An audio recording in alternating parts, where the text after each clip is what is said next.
How many people here have competed in a district level contest? Wow. Paula, what did you do? I gave an international speech contest speech at the district level. How did that work out? I took second place. Oh, so close. Chris? I've done a bunch. The highest I got was first place in Europe in the tabletopers contest. Excellent. Congratulations. Hi, Ada. How did you do at the district? That was 1988. Yes. I was lucky to represent our Eastern Division. And I didn't get any prize, but I earned a valuable experience. And I remember the title was Let's Be Number One Again, USA. All right. Mike, you've competed at the district level. I have. What was that?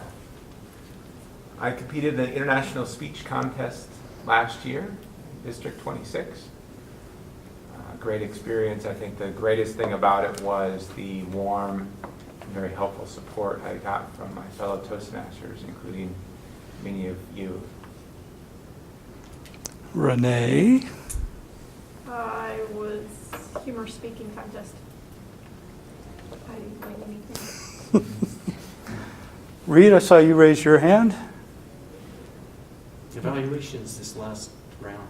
This very last round. Tommy, did I see you raise your hand? I made it, back then I know the rules were a little different, but I made it like the third club, then, what was it, area, then district? Division, then district. I made it to division. To division. Excellent. Oh, international. International.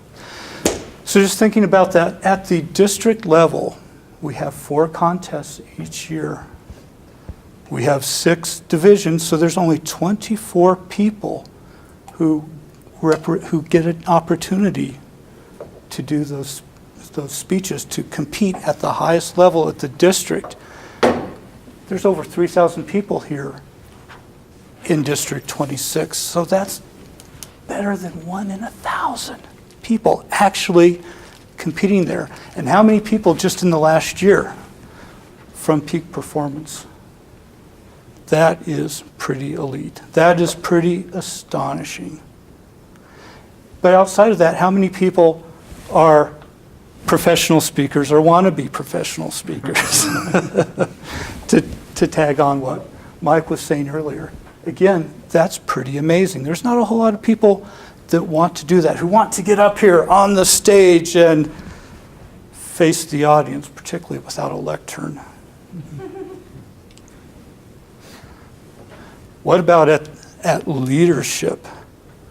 How many people here have been an elected member of the district? Who's had an elected office?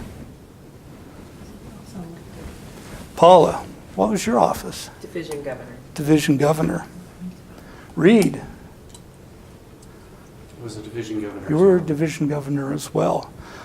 Plus there are 3 members of our club right now who are not here today because they're helping to host a TLI up in Cheyenne, another division governor and 2 district governors past. That's some pretty rarefied air. There are some significant and very, very astonishing people who are part of this club.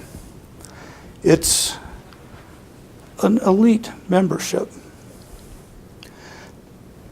Mike, to pick on you one more time, it's kind of intimidating to be a leader of peak performance, wouldn't you say? All the people that have all this vast leadership experience and they're looking to you. I don't consider it intimidating. I think it's a challenge. Because when you lead people that are junior to you, then you have a bit more authority to, and you can maybe use that as a lever. This requires really, I think, true leadership, where you lead without truly without any type of formal or even informal authority in a way. Just the people that do, basically just through the heart.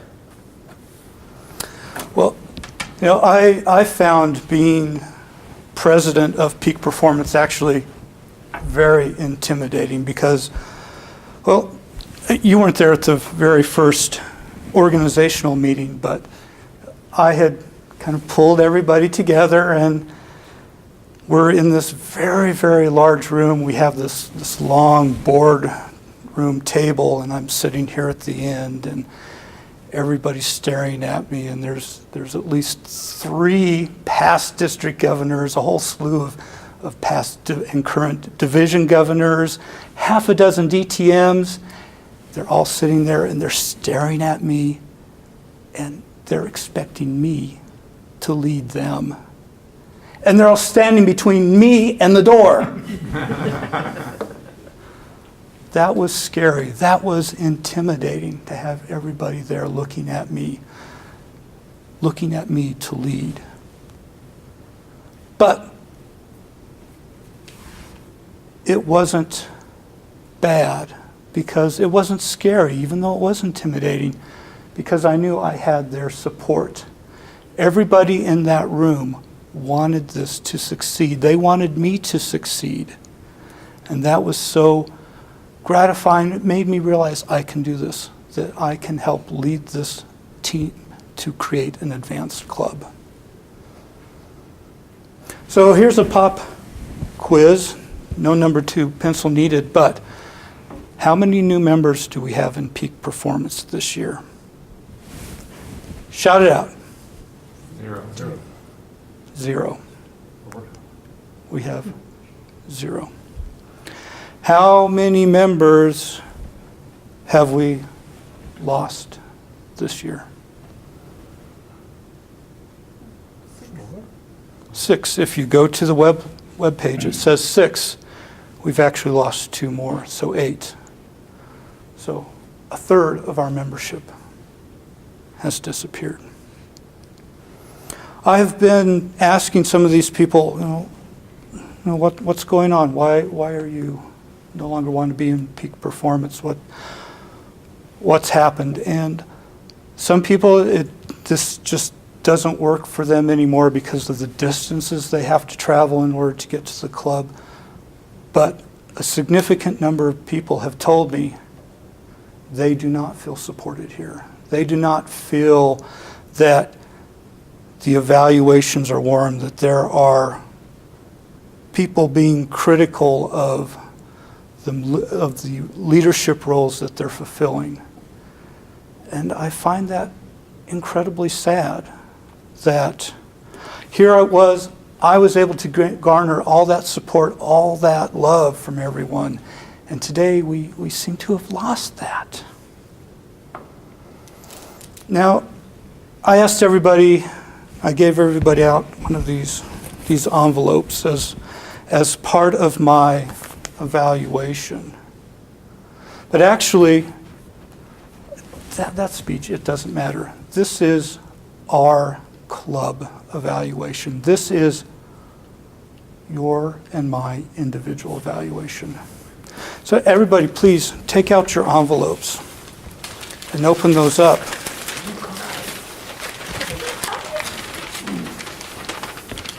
Now in here, and yes, I am getting old. Much better.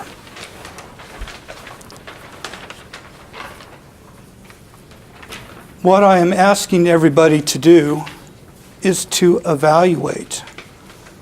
What are you doing to elevate peak performance?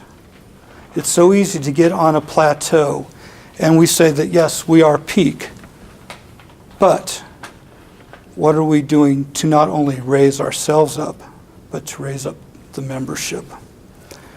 So my directions to you are to evaluate what you are doing with this club and what you can do better. And I'm going to ask each and every one to give an evaluation.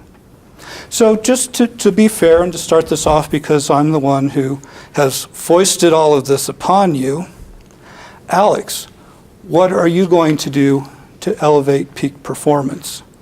So my first item on there is, well, I could bring a guest to a meeting before a certain date. When I look around at peak performance and I think about Resource Masters, my home club, we already have 4 members here. That's roughly a quarter of the entire membership. I was talking with one of our former members and brought up this point, well, Paula, we already have a quarter of our membership right here already. We have to do more. And let's think, Mark is eligible, and Heather, and Judy, Jeff, Philip, all of these people are eligible for peak performance.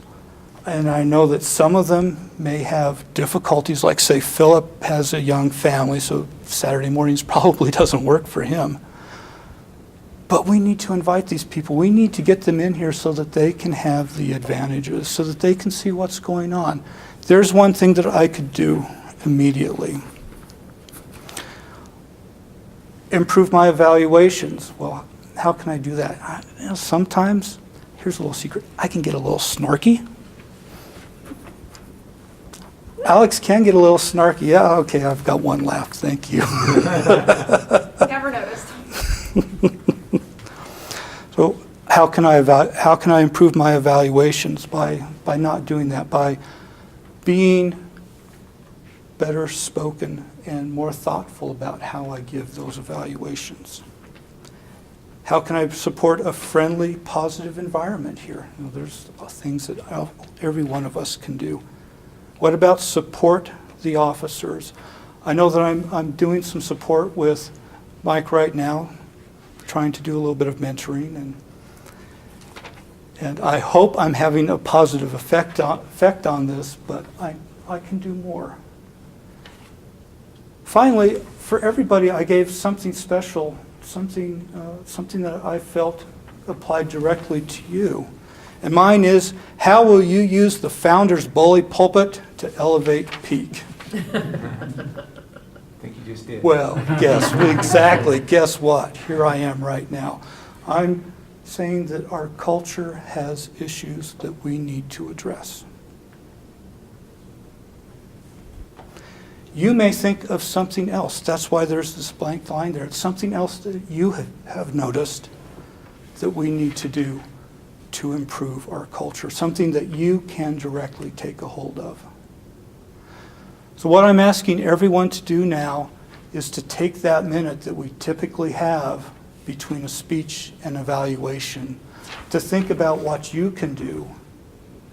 And then we're going to go around and we're going to tell everyone what we are going to do to improve peak performance. Okay, that's our minute. I've given you some of my ideas about what I should do. But what are some of yours? And rather than calling people out in random order, I'm going to start with Greg and ask Greg, what are you going to do to make peak better? Well, dovetailing off your list that you gave us here, I was sitting here thinking about other members of other clubs that I could contact that I know and see if they'd be interested in joining. And looking at the schedule of the clubs around us and see if there's any clubs that I could squeeze in, like on a Monday night and visit, or a Thursday night, and just see if I could visit those clubs and just stop by and say hi and extend an invitation. The improve the evaluations. I thought of Henry Ford, who, whenever you went to Henry Ford's office, you didn't just come with a problem, you came with the solution. So I think the evaluations on my part should be, this is what I think you could improve on, and this is how I think. So think more of, this is the problem and how can we improve it. I don't know about my friendly, supportive attitude from Pollyanna Baker here. I'm not shy. I'll try to be more friendly. I know I'm kind of a dour, sour. And Alex, I'd personally like to thank you for my little, how will you mentor to inject humor into other speeches. I think that was nice. Thank you. That was I like that. Thank you. thank you for covering the gamut. I guess I should have said you only have to supply one, but thank you. Please, let's bring in some guests. Let's find some people who could benefit from the peak performance experience. I'm going to bring the slide over to Diane and ask, what one thing can you do to help elevate peak? Well, I think I make an effort to choose my words to be encouraging. So when I'm thinking about evaluating people, that I try not just to come across as critical, but also reflect that that's my perspective, or that's the way I felt, and suggestions for things that people can do that they might not have thought about. Okay, so give more encouraging evaluations. Uh-huh. Thank you. Hi, Chris. Hi. I think specifically, and there's certainly, I have something on every line, but into the how will you mentor others with leadership is what you put on my line. And trying to figure out if I can understand where perhaps the criticism is coming from, not to blame anyone, but just try to figure out how can we help channel that energy in a positive direction. That would be really helpful. Excellent. Paula. Thank you very much for this opportunity, Alex. A couple of things came to mind for me.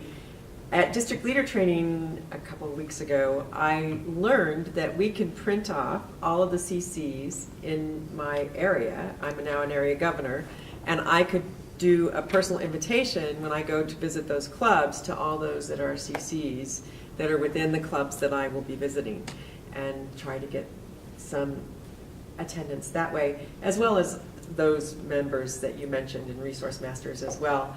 And the other thing that struck me is I attended Eric Cronwall's evaluation workshop, which I thought was really stellar. And it would be, I don't know if he would want to do it again, but it was very, very good. And I thought that I learned a lot from attending his evaluation workshop, and maybe he would come do that for us. Let's extend an invitation. Make it a special event. Okay. Hello, Mohan. There are a few things. One is I could be more attentive to the speeches and give a constructive evaluation, and give up my eye while evaluating. And if I have to give if I have a doubt on giving feedback, maybe I could call on the individual member and talk to them individually then. We can all improve our evaluations. Yes. Hi, Linda. Hi. Well, I have a whole list of things. But I think one of the main ones is I really feel like evaluation is not my greatest strength, so sometimes I don't speak up.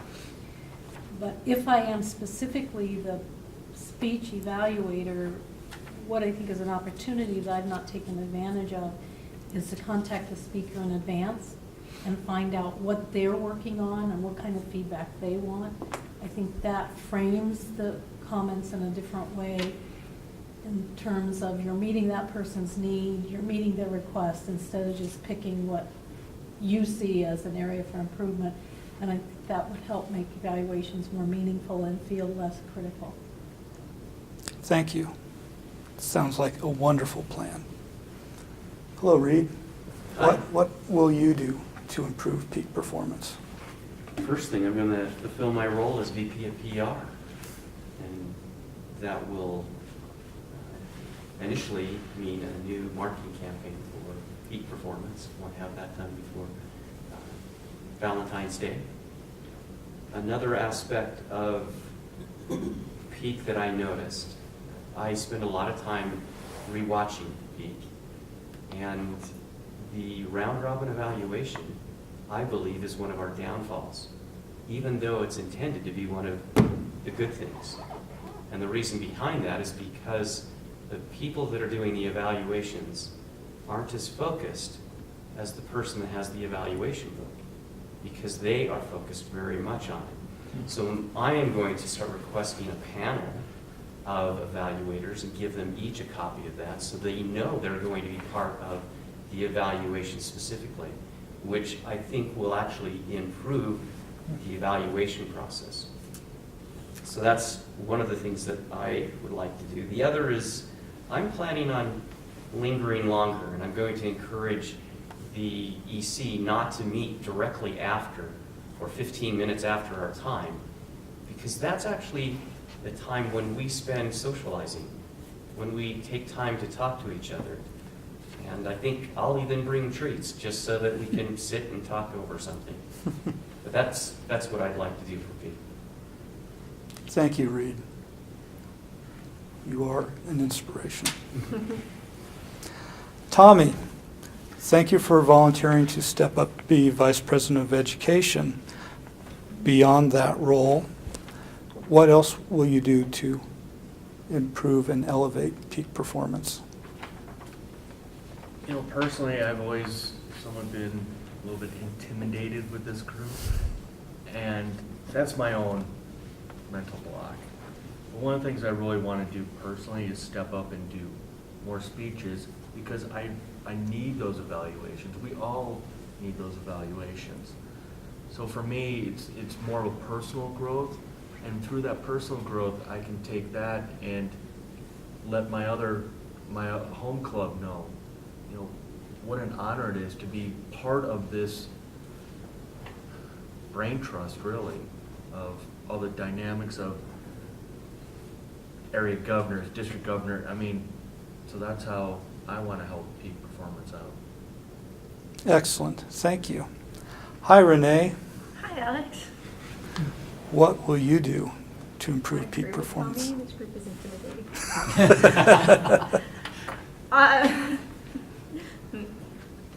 Okay, I am selfish and I am a procrastinator. These are all things you should all be aware of. I like this group because I need a little more critical evaluation on occasion, because I think a lot of times my evaluations are, that was great. That doesn't really help me be a better speaker. But you asked, how can I help others be a better storyteller? Because I am selfish, I've been thinking about this, not how I can make other people a better storyteller, but how can I make me a better storyteller? And part of that is I'd like to tell more stories here, so there may be children's stories in your future. All right. But also maybe share some storytelling techniques, as well as possibly do a storytelling workshop, because I attend a storytelling workshop every month. If I can be a better storyteller, and if I just learned my stories ahead of time, I would be a better storyteller. But I really do enjoy this group, and I like Reed's idea of that social time after our meetings is still important to me, because it's nice to get that last minute feedback that, you know what, I didn't think about this when we were doing your evaluation, but a comment somebody made during somebody else's evaluation made me think of something in your speech that I think this one little thing could improve your speech. Just that conversations afterwards, I think, are important. And I really do like this club. And it's intimidating. High five, sister. Thank you, Renee. Mike.